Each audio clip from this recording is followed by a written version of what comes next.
Channel को subscribe करें और ये बेल आइकन पर भी क्लिक कर दें ताकि हर आने वाली वीडियो सबसे पहले आपको। बिस्मिल्लाहिर्रहमानिर्रहीम।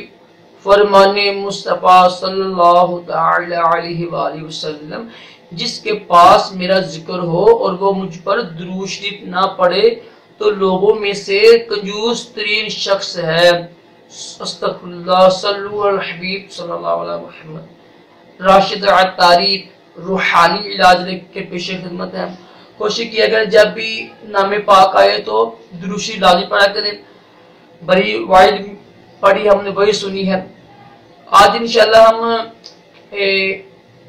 रूहानी इलाज सुनेंगे शुगर के बारे में। देखिए, शुगर इतनी नुकसानदेह नहीं है, बस परहेज करें।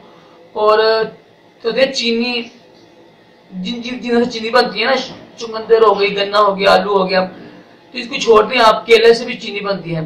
तो आम जो शहद खाया करें, जो आम फल ना, कुदरती फल वो खाया करें। तो शुगर कोई बीमारी नहीं है, बस खौफ है जो हमने अपने ऊपर तारी किया हुआ है। तो ये 21 दिन अमल कीजिएगा। देखिए, यकीन का अमल होना शर्त है ना, तो यकीन का अमल के साथ आपने बड़ा ही आसान अमल है।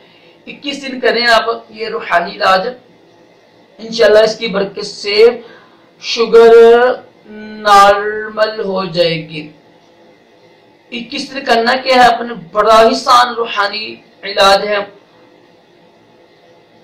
तीसरा कलमा होता है ना, तीसरा कलमा किसी भी किताब से पढ़ सकते हैं। जो हमारे 6 कलमे है ना, ऐसे तो हमारा 1 कलमा ही है। ये लोग कहते हैं ये 6 कलमे कहां से निकल आए हैं, तो ये कौन हदीसों से निकले हुए हैं ना। इसमें वही होता है कि रब एक है, वो ये ऐसे ना। तो ये जो कलमा है ना, कलमा तीसरा कलमा ये पढ़ना है आपने सिर्फ 3 बार रोजाना। तो पढ़कर पानी में दम करके पिए इंशाल्लाह 21 दिन तक पीते रहे और इंशाल्लाह इसकी बरकत से शुगर कंट्रोल में आ जाएगी। अल्लाह ताला हम सबको शुगर और तमाम जिस्मानी रूहानी बीमारियों से महफूज रखे और दोनों जहानों की भलाइयां भी अता करे। जब भी नामे पाक आए तो दुरूद शरीफ लाज़िम पढ़ा करें। अल्लाह ताला हम सबको दोनों जहानों की भलाइयां भी अता करे। अल्लाह हाफ़िज़।